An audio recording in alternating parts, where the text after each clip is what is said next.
The nothing that ultimately destroyed Fantasia? It's the emptiness that's left when life tests us, tries us, batters us, and bloodies us as we try our best to make our way in the world. It is the undoing that happens when life pulls us apart. But you'll have to watch the rest of the movie if you don't recall what's next, because after Fantasia is obliterated, there's still more to the story. Not only is it never ending, it is undone.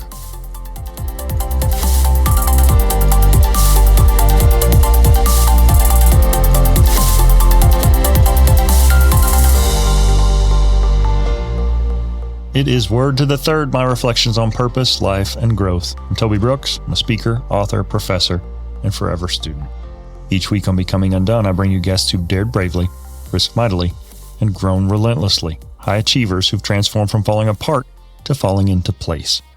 But every third episode or so, it's my turn to reflect, refine, and reprocess on Word to the Third. Earlier this week, I dropped episode 69, the first half of my reflections on the 1984 classic, The NeverEnding Story. Honestly, I never really intended for it to be a two-parter, but once I started unpacking the hidden meanings of not just what the creators had wedged in, but also how the lifetime that has elapsed between the time I first saw it at 9 until now has changed and influenced the way I felt, I started to get a little long-winded. So I decided to split it in half. And ever the people pleaser, I didn't want to leave the huge crowd of folks waiting who'd listened to the first episode and knew that their Christmas was just going to be ruined if they didn't hear the rest of my take.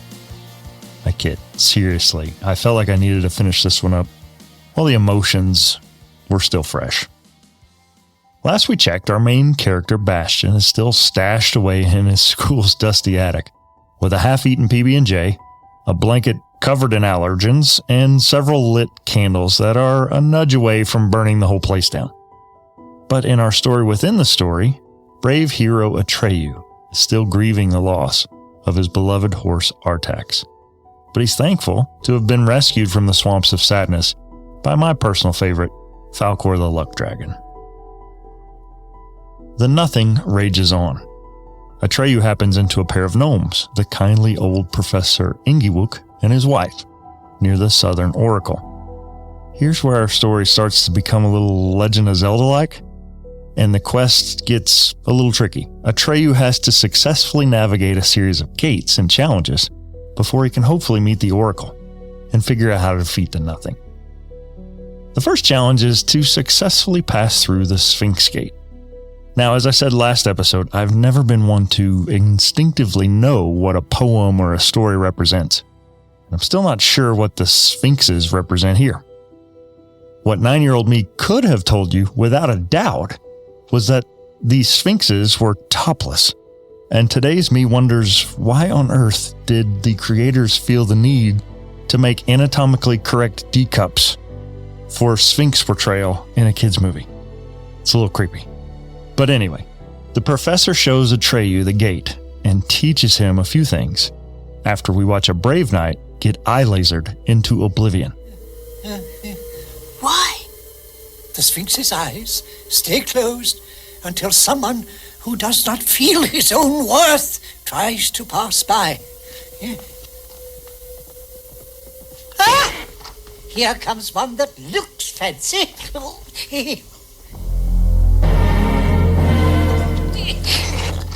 Let's see what he really thinks of himself.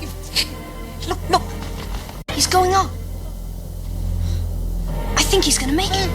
The Sphinx's eyes, are they open or shut? They're shut. Over here? No, wait! Oh. The eyes are open!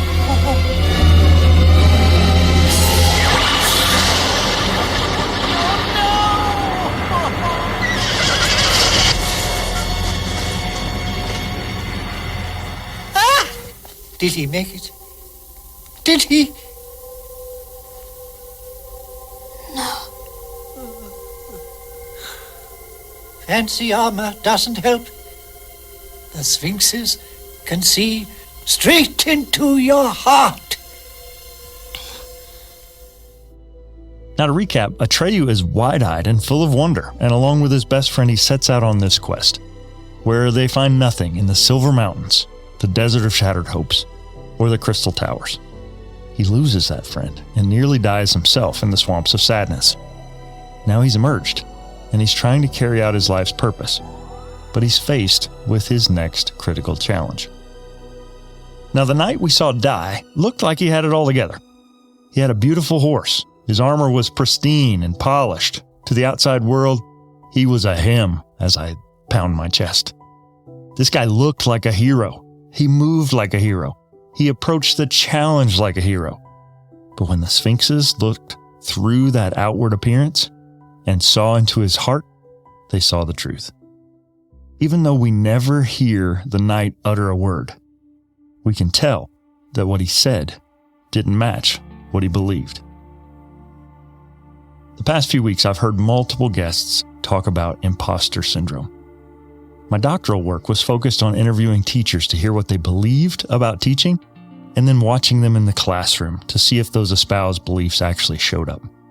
Sometimes they did, but most of the time they didn't. Now, I can't speak for you, but I have a cherished, valued, well-maintained set of armor that I keep, and I'd be happy to show it to you if you want to see it. It's what lie beneath it that I'm most protective of. Inkywook says that destruction only comes at the first gate if someone who doesn't feel their own worth tries to pass. And that's when it hit me, that maybe I have it all wrong.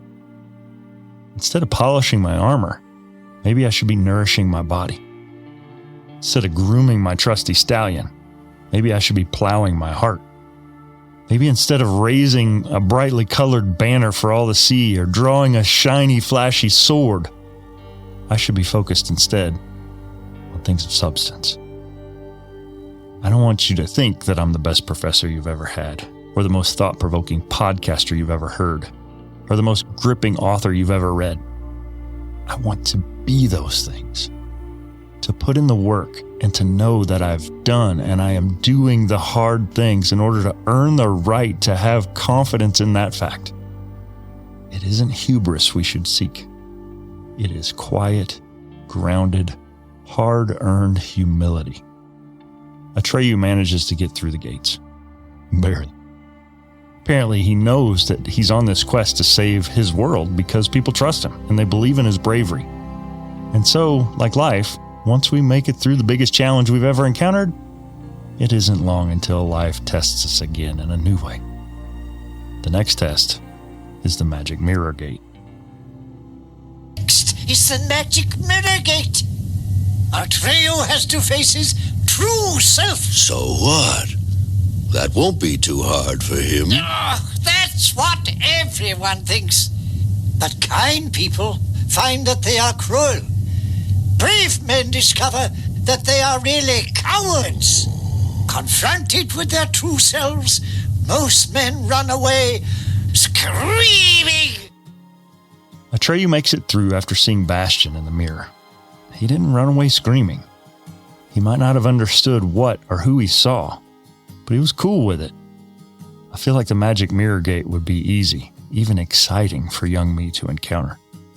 But for older me, I get why it could be so terrifying.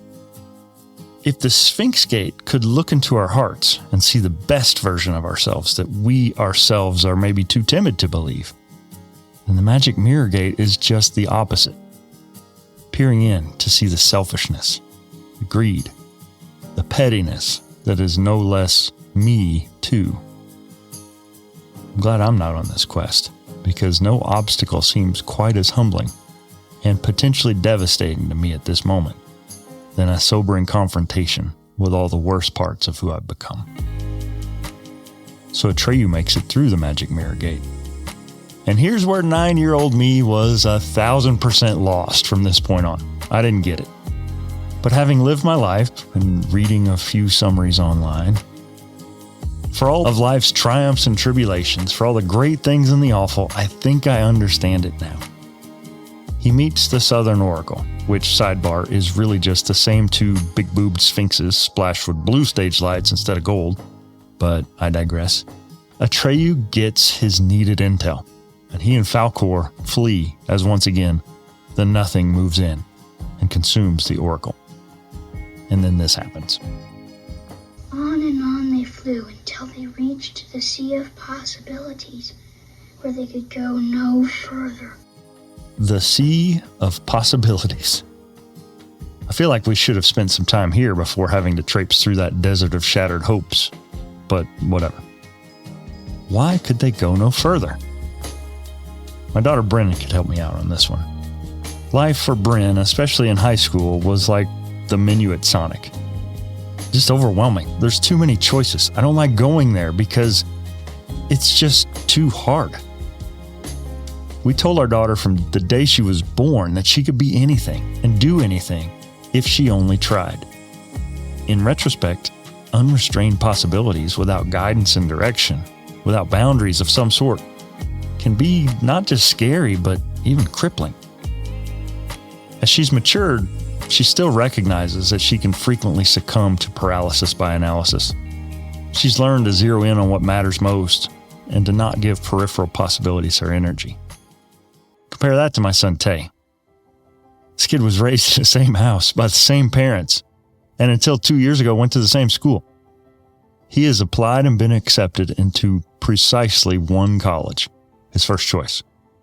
He's narrowing his major, but I truly believe he knows in his heart where he plans to be, what he plans to be doing, and how he intends to get there already. He isn't scared by possibilities, because I think he's wise beyond his years and his ability to discern at a glance what's truly possible and what might instead just be a diversion. My friend Neil Kennedy, who I intend to get on the show in 2024, is a former pastor and an accomplished author. He used to work as a coal miner, but eventually he answered the calling on his life to ministry. Neil says that no matter how sparkly or wonderful an opportunity is, if it doesn't align with your purpose, it's a distraction. There's a bit of an aside that happens next as Atreyu speaks with another of my favorites in the film, The Rockbiter. And I could unpack this in an entire episode. But the Rockbiter is grieving because the Nothing managed to rip away his friends. He tried his best to hold them tightly. He's this huge, strong fella made out of granite. They don't come tougher than a dude literally made out of stone. And it's heartbreaking to see him lament his own weakness and regret not being strong enough to save his world and those he cares about. They look like big, good, strong hands, don't they? I always thought that's what they were. Oh, my little friends. I couldn't hold on to them. The Nothing pulled them right out of my hands. I failed. I can relate. At the film's climax, Atreyu meets up with the Nothing's Vice President of Destruction, Gamork. A fairly poor attempt at an animatronic wolf worthy of a spot at Showbiz Pizza with Billy Bob and the rest of the band. Gamork spills the tea that serves to fill in any plot holes if you're slow like I was. Am. But why is Fantasia dying then? Because people have begun to lose their hopes and forget their dreams. So the Nothing grows stronger. What is the Nothing? It's the emptiness that's left. It is like a despair destroying this world. And I have been trying to help it. But why? Because people who have no hopes are easy to control. And whoever has the control has the power. So that's it. The Nothing that ultimately destroyed Fantasia? It's the emptiness that's left when life tests us, tries us, batters us, and bloodies us as we try our best to make our way in the world. It is the undoing that happens when life pulls us apart. But you'll have to watch the rest of the movie if you don't recall what's next, because after Fantasia is obliterated, there's still more to the story. not only is it never ending, it is undone.